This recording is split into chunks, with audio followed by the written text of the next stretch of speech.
नमस्कार। आज मैं बात करने वाला हूं एक पूरी कुंडली के एनालिसिस पे। बहुत सारे लोग जब अलग अलग प्लैनेट्स या अलग अलग राशिज की वीडियो को देखते हैं तो उनका ये सवाल पैदा होता है कि एक प्लैनेट के आधार पर आप किसी के जीवन की प्रिडिक्शन कैसे कर रहे हैं। एक्चुअल में एक कुंडली के अंदर 12 हाउसेस, 12 राशियां, नवग्रह और उनके द्वारा जनरेटेड हिट्स होते हैं, दृष्टियां होती हैं। जैसी दृष्टि, जैसा प्लेनेट, जैसी राशि में, जैसे घर में बैठा होगा, वैसे परिणाम आपको आपके जीवन में मिलते चले जाएंगे। देखने वाली बात यह होती है कि जब मैं एक प्लेनेट की बात करता हूं तो मैं सिर्फ यह बात कर रहा हूं कि उस प्लेनेट से रिलेटेड इस व्यक्ति के जीवन में क्या होगा। तो कुछ लोगों ने मुझे कमेंट्स में यह बात भी लिखी कि यह कैसे संभव है कि एक ही प्लेनेट के आधार पर आप किसी व्यक्ति का पूरा जीवन बता रहे हो। पूरा जीवन नहीं, जब जब जिस व्यक्ति के उस प्लैनेट की दशा आई या उससे रिलेटेड कर्म उस व्यक्ति ने इनिशिएट किया अपने जीवन के अंदर, तब वो प्लैनेट एक्टिवेट होता है। आज एक कुंडली के माध्यम से इस बात को समझेंगे कि ये व्यक्ति जीवन में कैसा है, कैसे देखा जाता है कुंडली को, कैसे विचार किया जाएगा कि इस व्यक्ति की पूरा जीवन कैसे रहेगा, स्टेप बाय स्टेप, और फिर उपाय क्या करने होते हैं समस्या के आधार पर। थोड़ा सा धीरे समझने की कोशिश कीजिएगा, नोट्स बना सकते हैं ताकि आपको ये वीडियो पूर्ण रूप से समझ में आए। इसी तरीके से अलग अलग व्यक्तियों की कुंडली अलग अलग जगह पर आप लगाओगे तो आपको समझ में आएगा। एक कुंडली में 3 मुख्य बातों को ध्यान में रखना है। एक है दशा यानी टाइम पीरियड, दूसरा उसका लगन चार्ट, तीसरा हिट्स। हिट्स हम कस्प के हिसाब से देखते हैं। केपी के जो हिट्स हैं वो सबसे अच्छे काम करते हैं। वैदिक दृष्टियां इतना अच्छा रिजल्ट्स नहीं देती एज पर मी। ये है हिट्स की भाषा कि हिट्स किस तरीके से दिखाई देते हैं, इस पे हम डिटेल में बात करेंगे। और ये होता है लगन चार्ट, मतलब एक व्यक्ति की जब आप कुंडली को जनरेट करते हो तो किस तरीके की कुंडली निकल कर आती है। ये जो व्यक्ति है ये टॉरस लगन, मतलब 2 नंबर राशि इनके फर्स्ट हाउस में है। इस तरीके के व्यक्ति हैं। इनके जीवन पूरा कैसे रहेगा, कौन सी दशा चल रही है, अभी कौन सी प्रॉब्लम्स होंगी और कैसे लाइफ आगे सस्टेन करती है, आगे बढ़ती है, इसके ऊपर आपको ध्यान देना है। सबसे पहली बात, ये व्यक्ति खुद कैसा है। पहला जो घर है, पहला हाउस है, उसको हम कहते हैं लगन टॉरस। व्यक्तित्व की या व्यक्ति की जो पर्सनैलिटी है वो बैलेंस्ड होगी, एक जैसी ताउम्र रहती है, बहुत ज्यादा उतार चढ़ाव वाली लाइफ नहीं रहती। जैसे इनकी जो नेचर है ताउम्र फिक्स रहेगी। ये देखने को नहीं मिलेगा कि ये व्यक्ति बार बार चेंज होता है अपनी नेचर में। हमेशा ये देखने को मिलेगा कि ये व्यक्ति एक जैसा रहा। बचपन से जो असूल हैं वो फिक्स हैं, या तो असूल बहुत होंगे या बिल्कुल नहीं होंगे। तो जो फिक्स है वो फिक्स के हिसाब से चलेगा। अपने माइंड, थॉट पैटर्न्स, हर चीज को लेकर फिक्स। जीवन के अंदर छोटी छोटी बारीकियों को देखने वाला ये व्यक्ति रहेगा। क्यों मैंने ये बात बोली, इसको समझिएगा। क्योंकि 2 नंबर राशि के गुण ही यही हैं, और वो गुण कहां आ गए, फर्स्ट नंबर हाउस में आ गए।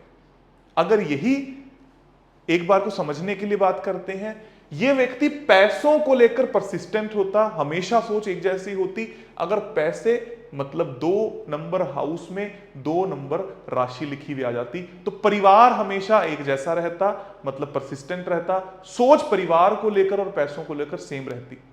3 में आता तो अपनी हाव भाव, अपने फीचर्स, अपनी प्रेजेंटेशंस को लेकर बिल्कुल सेम रहता। हमेशा एक जैसे कपड़े पहनना, एक जैसी वाणी का इस्तेमाल करना, चेंज बहुत ज्यादा उस पर्टिकुलर कॉन्टेक्स्ट में ये व्यक्ति नहीं होता। अलग अलग हाउसेज वाली वीडियोस आप देख लेंगे तो आपको ये समझ में आएगा कि 12 हाउसेज में किस तरीके से एक व्यक्ति क्या क्या कर्म कर सकता है। 12 के 12 कॉन्टेक्स्ट हैं। आज हमने ये सीखा कि 2 नंबर राशि अगर है अलग अलग खानों में तो क्या होगा। इसी बात को अलग तरीके से समझते हैं। अब 2 नंबर राशि, इस व्यक्ति का नेचर आपको पता लगा कि बहुत ज्यादा फिक्स है। ये परिवार इसका कैसा होगा, सोलमेट टाइप के लोग, दोस्ती करने वाले लोग इनके परिवारजन होंगे। ऐसे लोग होंगे जो नेचर के बहुत सॉफ्ट हैं, एक दूसरे से वार्तालाप करना चाहते हैं, प्यार प्रसंग करना चाहते हैं, बातें करना चाहते हैं। बहुत ज्यादा ईगोस्टिक टाइप के लोग परिवार में नहीं पाए जाएंगे। दूसरी बात, इनको पैसा कैसे आएगा, जब किसी से दोस्ती करेंगे, दोस्ती के माध्यम से ही इनके पास पैसा आने के चांसेस होंगे। क्यों? क्योंकि ये जो घर है 2 नंबर हाउस, इसमें 3 नंबर राशि है जो सोलमेट को दर्शाती है, जो कम्युनिकेशन को दर्शाती है, आपकी बहनों को, आपकी बुआ को, इनको दिखाती है। तो ऐसे लोगों से बनाकर रखने से भी इनके पास पैसे आएंगे। और ऐसा एनवायरनमेंट, जिस एनवायरनमेंट में आपके यार दोस्त हो, और बैठा कौन है, जो गुरु है, वो प्लैनेट बैठा है, मतलब नॉलेज हो, विजडम हो, या कोई गुरुत्व हो, उस एनवायरनमेंट से पैसा आने के चांसेस इस व्यक्ति को है। कैसे पकड़ते हैं इस बात को समझे। पहले 2 नंबर हाउस की क्या क्या एट्रीब्यूट्स हैं, पैसा, उसमें राशि कौन सी है, उसके एट्रीब्यूट, प्लस जो ये व्यक्ति का गुरुत्व एलिमेंट ऐड हो गया। अब जो मैंने गुरु वाली वीडियो बनाई थी उसके अंदर क्या बात बताई थी कि गुरु क्या देता है, वहम देता है। विजडम तो देता ही है, नॉलेज देता है, ज्ञान देता है, लेकिन उस नॉलेज ज्ञान के साथ में वहम देता है। इनको क्या वहम होगा, हम बहुत सुखी हैं, हम बहुत समृद्ध हैं, हमारे पास सब कुछ है, हमारा जीवन कट जाएगा, चल जाएगा, हमारा ज्ञान हमारे पास बहुत है। ये जो वहम है, इसके चक्कर में ये पैसा कमा नहीं पाएंगे और पैसे के बीच में अड़चन आ जाएगी। हालांकि ये नेगेटिव हिट नहीं है, लेकिन व्यक्ति की सोच तय हो चुकी है कि ये ऐसा करते रहेंगे। अगर ये सोच को चेंज करेंगे तो इनके पास पैसा आने लगेगा। अब जिस खाने में गुरु होगा, उस कॉन्टेक्स्ट में, उस राशि में, उस पर्टिकुलर व्यक्ति की बात आपने बोलनी है।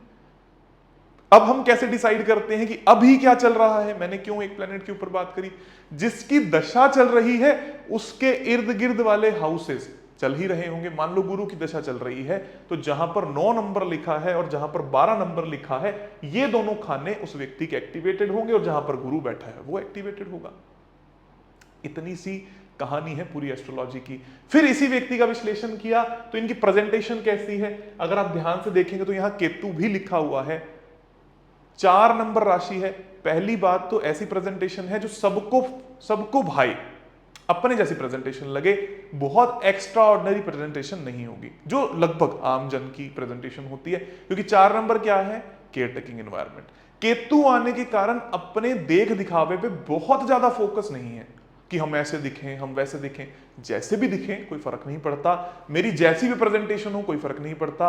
अपने भाई बंधुओं से थोड़ी दूरी तय होती चली जाएगी, क्योंकि जहां पर केतु है वो दूर करेगा, वो आपको डिटैच करेगा। तो अपने भाई बंधुओं से, अपने पड़ोसियों से, अपने इर्द गिर्द के जो लोग हैं उनसे दूर करेगा, क्योंकि 3 नंबर खाना पड़ोसियों का है, बड़े भाई बहनों का है, इनसे आपको दूर करेगा, अपनी प्रेजेंटेशन से भी आपको दूर करेगा, ये फिक्स है।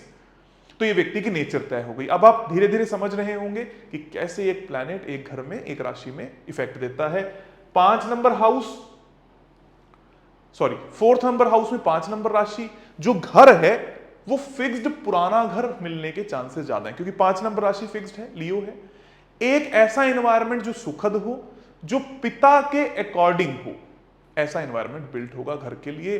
अगर गाड़ी होगी तो बहुत ज्यादा सरकारी कामों वाली गाड़ियां इनके पास रह सकती हैं, जो सरकारी कामों में इस्तेमाल आती हों, इस तरीके की गाड़ियां।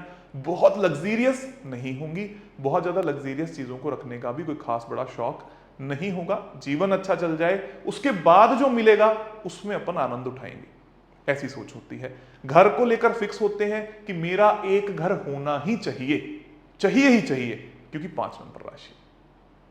उसके बाद 5 नंबर हाउस जो लाइकिंग है, उसमें 6 नंबर राशि है। छोटी छोटी सी इच्छाएं, प्यारी प्यारी सी इच्छाएं, जीवन में बहुत बड़ी कुछ इच्छा नहीं है, छोटी छोटी सी, जीवन चलता रहे, ये उसकी इच्छाएं हैं। 6 नंबर राशि है तो घर में 1 या 2 संतानें पाई जा सकती हैं। 2 संतानों का योग ऐसे व्यक्तियों का देखा जाता है, क्योंकि 6 नंबर राशि है। 7 नंबर राशि 6 नंबर हाउस में है तो दुश्मन भी होंगे, नपे तुले होंगे, पता है कि मेरा दुश्मन कौन है, क्योंकि 7 नंबर राशि क्या है, तुला। नपे तुले दुश्मन है, ये मेरा दुश्मन है, ये मेरा दुश्मन नहीं है, ये बात बिल्कुल फिक्स है, क्लियर है। प्लैनेट नहीं है तो उसका कोई प्रभाव भी नहीं है। शुक्र इसका लॉर्ड है, तो दुश्मन बिल्कुल फिक्स है। यहां पर कैसे बात आई, क्योंकि पहला और 7वां घर का लॉर्ड शुक्र है। अगर इनके दुश्मनों की बात करेंगे तो इनके खुद के इर्द गिर्द वाले इन्वायरमेंट में से दुश्मन देखने को मिल सकते हैं, अपने आसपास के इन्वायरमेंट में से। उसके बाद पार्टनर कैसा होगा, वो पार्टनर जो डीप डाउन किसी व्यक्ति को समझ ले, क्योंकि 8 नंबर राशि क्या है, डीप डाउन। ऐसा पार्टनर इनको मिलता है जो इनको ही नहीं सभी व्यक्तियों को समझने की कला रखता है। उसके अंदर हिडन टैलेंट्स होते हैं, हिडन वो उस व्यक्ति के अंदर हर तरीके की ऐसी चीजें हैं जो बहुत ज्यादा शक्ल सूरत पर दिखाई नहीं देती। अलग अलग तरीके से वो व्यक्ति बहुत ज्यादा कर्मष्ठ होता है, काम करने के लिए इच्छुक होता है, कर भी सकता है और अपनी इच्छाओं को दूसरे के ऊपर मढ़ता नहीं है, क्योंकि 8 नंबर राशि 7 नंबर खाने। फिर 8 नंबर हाउस में 9 नंबर राशि पेन है। किस चीज को लेकर पेन होंगे? ज्ञान को लेकर पेन होंगे, या जीवन में कुछ नहीं पा रहे इसके पेन होंगे। 9 नंबर राशि क्या है? एम, जीवन में कुछ करने के लिए एम होना। कुछ नहीं मिल रहा इस बात का दुख इनको सारी उम्र रहेगा ही रहेगा, क्योंकि पेन वाले खाने में 9 नंबर राशि है। एक एम फिक्स किया, उसको पूरा भी कर लिया तो ऐसा लगेगा कि मजा नहीं आया, फिर दूसरा, फिर तीसरा। इस चक्कर में अपने जीवन को व्यर्थ गवा सकते हैं, खराब कर सकते हैं, पेनफुल स्टेट्स में रह सकते हैं। 9 नंबर में राहु मार्स और शनि तीनों हैं। भाग्य के खाने में 10 नंबर राशि का मतलब क्या है? इनका भाग्य किससे चलेगा? सिर्फ और सिर्फ कर्म से। उम्मीद क्या है मन के अंदर? कि मेरा भाग्य ऐसा हो, इतना बड़ा है, हमारा भाग्य बहुत अच्छा है, हम बहुत कुछ लिखवा कर लेकर आए हैं, हमारे पास पुश्तैनी भाग्य है, हमारे पास पीढ़ियों दर पीढ़ियां सब कुछ मिलता आया है। ये मन के अंदर पुलाव है, ख्याली पुलाव। क्यों? क्योंकि राहु भाग्य के अंदर है। भाग्य स्ट्रांग है कब? जब वो व्यक्ति कर्म से जुड़ेगा। जिस दिन उसने कर्म वाले स्थान पर पैर रखा, उसके इर्द गिर्द सारी चीजें बुनती चली जाएंगी, और जितना ज्ञान उसको कर्म में होगा वो कहां से लिखा कर लेके आया है? पास्ट लाइफ से अपने कर्मों को तय करवा कर लेकर आया है। कैसे पता लगी ये बात? आप भी सीखिए। 10 नंबर राशि क्या है? लगातार मेहनत। शनि क्या है? स्लो करना। तो भाग्य स्लो हो गया, लेकिन मन यानी आपकी अटेंशन, जिसको हम राहु कहते हैं, वो कहां है? भाग्य के खाने में। अपने ऊपर वैसे ध्यान नहीं, लेकिन भाग्य मेरा बहुत स्ट्रांग है, इस बारे में हमेशा चलेगा। लेकिन भाग्य चमकेगा कब? जब 10 नंबर राशि से रिलेटेड वो बंदा कोई या तो एक्शन लेगा या कर्म करेगा। जैसे ही कर्म के स्थान पर जाएगा, उसके पास्ट लाइफ से बिखरे हुए जितने भी ऐसे कर्म थे जिससे उसका भाग्य चमकना था, वो चमकने लगेगा। कर्म, वीनस 11 कर्म के स्थान पर 10वें हाउस में। कैसे इनको, कौन से कर्म है जिसमें लोगों की सेवा भाव हो सके? टू बी स्पेसिफिक, लेडीज की सेवा भाव हो सके, टू बी स्पेसिफिक लग्जरी कामों से रिलेटेड किसी का सेवा करने का कर्म हो, तो इनको फायदा होगा। जब भी किसी को सेवा भाव से काम करेंगे या सेवा से रिलेटेड कोई काम करेंगे, तो इनका कर्म स्थान एक्टिवेट हो जाएगा। 11 नंबर, इनकी जो प्राप्तियां हैं वो कैसी हैं? इनकी जो इच्छाएं हैं वो हर किसी व्यक्ति की इच्छा नहीं है, अलग लेवल की इच्छा होगी, क्योंकि 12 नंबर राशि फिर से रहस्यमयी है, दूर है, सर्च फॉर एक्सीलेंस है। मुझे जीवन में इससे बेहतर मिल सकता है, ये इनकी इच्छा है। इसी चक्कर में इनकी इच्छाएं पूरी होने से वंचित रह सकती हैं। और 12वां 1 नंबर राशि आती है। इनके एक्सपेंडिचर, जितने भी इनके खर्चे हैं, जिनकी भी इनकी इन्वेस्टमेंट हैं, या तो बिल्कुल नहीं है, या जो है तुरंत अगर खर्चा करना है तो लो जी करके खत्म करो। बहुत ज्यादा फिर दिमाग नहीं लगाना है कि ये होगा या नहीं होगा या कैसा होगा। इनको सबसे बड़ा नुकसान क्या चीज दे सकती है?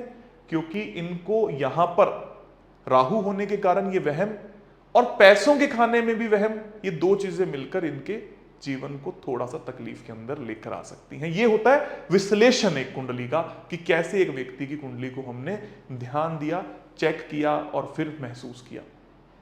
जहां पर जो प्लैनेट, उसके एट्रीब्यूट, जो हाउस है उसके गुणधर्म, जो राशि है उसके गुणधर्म को मैच किया, तो एक व्यक्ति की पर्टिकुलर कुंडली निकलकर आपके सामने आ ही जाएगी। इस व्यक्ति को क्या सलाह देंगे हम कि कौन कौन से इन्वायरमेंट में जाना है? जो 11 नंबर राशि का इन्वायरमेंट है उसमें जाओ। अगर आप कर्म नहीं करते तो कर्म से रिलेटेड काम शुरू हो जाएगा। जितने भी लोगों एस्ट्रो वास्तु डिटेल में पढ़ा है उनको ये बात समझ में आएगी कि 11 नंबर हाउस के अंदर अगर आप जाओगे, 11 नंबर राशि के एनवायरनमेंट में जाओगे, तो आपको पैसा आना या कर्म सेट होना तय है। वैसे ही 3 नंबर राशि के एनवायरनमेंट में जहां सोलमेट्स हैं वहां जाओगे तो आपको फायदा होगा। साथ साथ में ऐसे वहम से बचें कि आपके पास बहुत कुछ है, इस तरीके की सलाह आप दे सकते हो। और फिर बचना किससे है? जो भी पॉजिटिव हिट है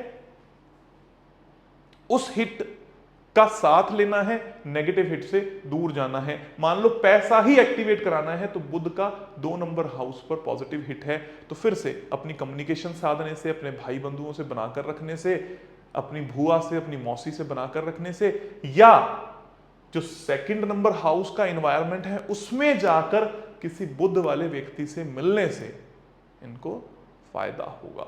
ये पूरी डिटेलिंग होती है कि एक प्लैनेट कौन कौन से लोग हैं, आपके घर में ये राशि का एनवायरनमेंट कहां दिखता है। जैसे इनके खर्चे जब जब ये अपनी रसोई में जाएंगे, इनके घर की रसोई में बहुत ज्यादा जाना आना होगा तो इनके खर्चे बढ़ते चले जाएंगे।